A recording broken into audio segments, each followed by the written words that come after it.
Zara, hello. I wanted to talk to you about Christmas. It's coming up soon, and I want to make sure that everything is in order for it. Hello, Helen. Yes, for the 10th time, I've got everything under control. It's just, this is the first time that you're hosting Christmas, and we don't want anything to go wrong now, do we? Otherwise, the children will be very upset. Not to mention that a lot of other people are looking forward to this occasion, and we don't want to end up eating burnt or undercooked food. That won't happen, Helen. I know what I'm doing. I have cooked before, you know. Yes, I know. But this is for a lot more people. There's a special knack for cooking for 12 plus people, you know? With your limited experience, I would be surprised if you could do it for the first time. We're definitely going to need my help. I'll be okay, Helen. And you don't need to worry about me. When I was younger, I helped my mom cook Christmas dinner for our family, and there were at least 10 of us every year then. So it'll be just like that. Yes, but I know what my family likes. Let's face it, I don't think you could make a Christmas dinner that they are going to enjoy. In fact, we'll all probably end up going back home hungry still. I think it might be better if I did the turkey at least. That way everyone will be able to eat the main part of the meal. Helen, honestly, it'll be okay. I've cooked turkey enough times to know how to do it properly. Fine. If you think you know how to do it so well, tell me, what temperature does it need to cook at? Seriously? You're actually going to make me tell you how I cook a turkey? Yes.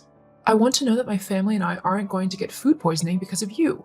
I'd rather not spend my Christmas day being sick everywhere. I cook the turkey at 356 degrees Fahrenheit over the course of a few hours, basting it every hour so that it remains juicy. Is that okay? Well, if you really want it to remain juicy, then you should baste it every half an hour. That's how I do it, and my family loves the turkey. Yes, well, I do it every hour and it turns out perfectly fine. Besides, I'll be making the sides too, and I also want to spend a bit of time with my family so that we can actually enjoy the day together. Well, with that half-assed attitude, I doubt the food will be okay. Meaning, If you're going to insist on cooking such an important meal, then you need to be dedicated to it all day, until it's served. You can't just do things half-heartedly. You can spend time with Mike and the kids after the dinner's done. excuse you, but I will spend my day however I want it. The food will be fine. I'll prep a lot of it the night before so that there isn't a lot to do on the day. You can't do that. Why not? All of the veggies will brown and dry out. No, you need to do it on the day so it's as fresh as possible. Helen, that just won't be possible, especially with a 3-year-old and a 5-year-old. I've prepared meals like this before, and they've all turned out fine. This one will be no different. Now, I need to go, so I can't talk any longer. I'll see you at Christmas. Very well. I'll see you at Christmas. Just be sure that there's extra room in the oven for my backup turkey. What do you mean your backup turkey? Yes, I'm going to bring it just in case. I've already asked Mike and he said it's okay. Oh, has he now? He has. So I'll need the oven on the day. It'll be set at 400 Fahrenheit, so any sides will have to be cooked separately so they don't burn. Also, don't forget to add plenty of butter to the mashed potatoes and a high-quality brandy for the Christmas pudding. Something around $30 to $40 should do. Anything cheaper just tastes disgusting, and my family and I will know, and then Christmas will be ruined. You don't want that, do you? I'm afraid you can't do that. I'm going to need all the oven space I have. So if you want to bring your own turkey, you'll have to cook it at your house. Fine then. You know, I must say that you are very rude. I'm your mother-in-law, so you should treat me with a lot more respect than you do. Honestly, I don't know what my son sees in you. He should have never married you.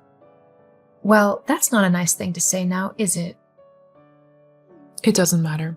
I bet he never told you, but I'd found him a wonderful girl to go out with. I even set them up on a date. Lily was truly wonderful. She would have fit into the family nicely too, unlike you. But for some reason, Mike simply didn't like her as much as he should have. Honestly, I blame you. If only things had worked out between them. Hang on. Mike went out with someone else? When? Was I seeing him then? You might have been around then, but I knew that Lily was the one that Mike was truly supposed to be with. Well then, I've got to go. Goodbye, Helen. Goodbye.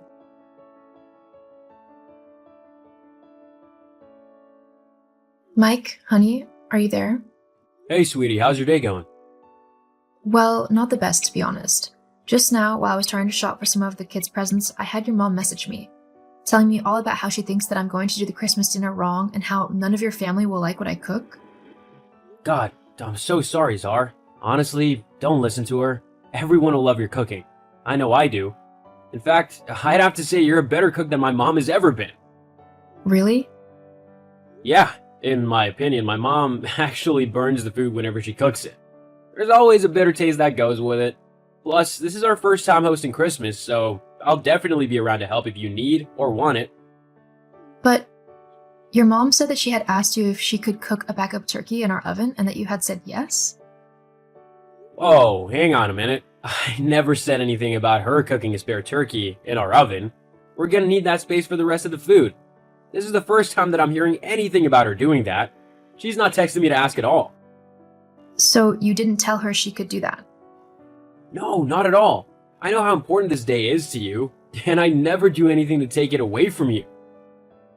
Thank you, Mike. You really are the best husband. I know. But, What is it? well, it's just that your mom mentioned something else. Yes?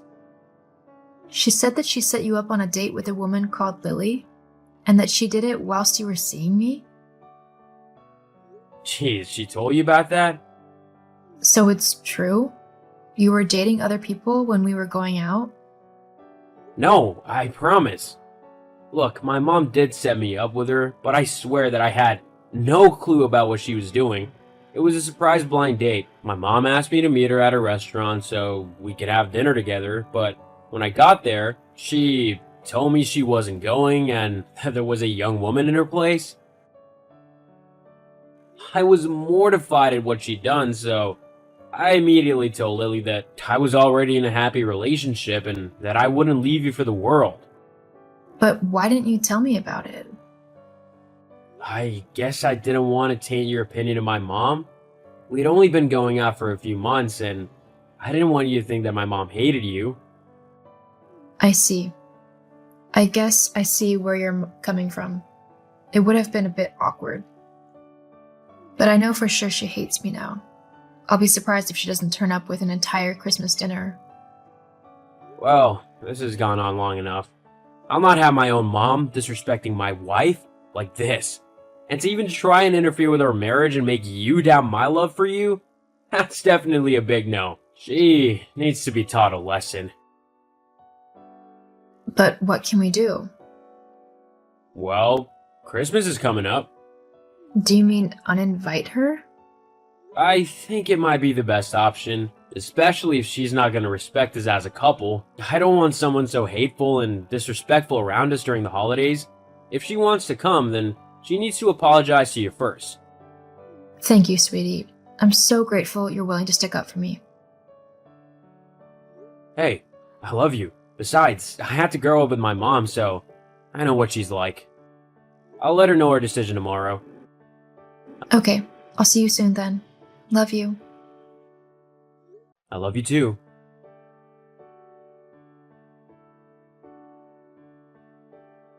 Zara. Zara, pick your phone up now.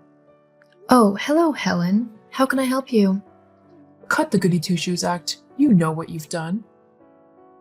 What do you mean? You've poisoned my own son against me and made him uninvite me from Christmas?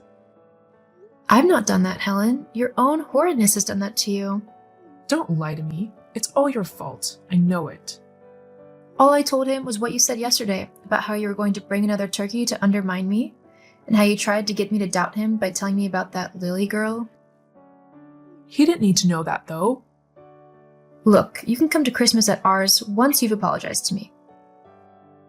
Apologize for what? For being horrid and trying to take over Christmas despite it being very important to me. I'm not apologizing. You're a horrible girl, and I wish my son had never met you. I'm sorry you feel that way when I've been nothing but kind to you. Whatever. I'll just invite everyone over to mine, and we'll see what a good Christmas you have then. You can do that if you want. I'll have my family around me, and that's all me and Mike need. Ugh, I seriously hate you. I see. Well, I'm not too fond of you either at the minute, so I'm going to go. I hope you have a nice Christmas, Helen. Goodbye.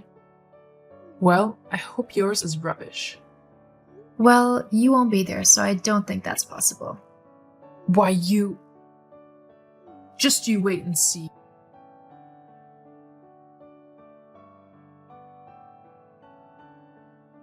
Helen never did apologize, and instead she tried to tell all of her side of the family to go to hers instead of mine and Mike's. Unfortunately for her, though, a lot of the relatives declined and came to us instead, claiming something about her food is too dry. My Christmas dinner went down perfectly, with many people telling me how tasty my turkey was. I felt bad for Helen a little bit, but I also know that boundaries need to be set and toxic people need to be left behind. Hopefully, she'll come around one day and stop being so hateful and mean-spirited. Fingers crossed.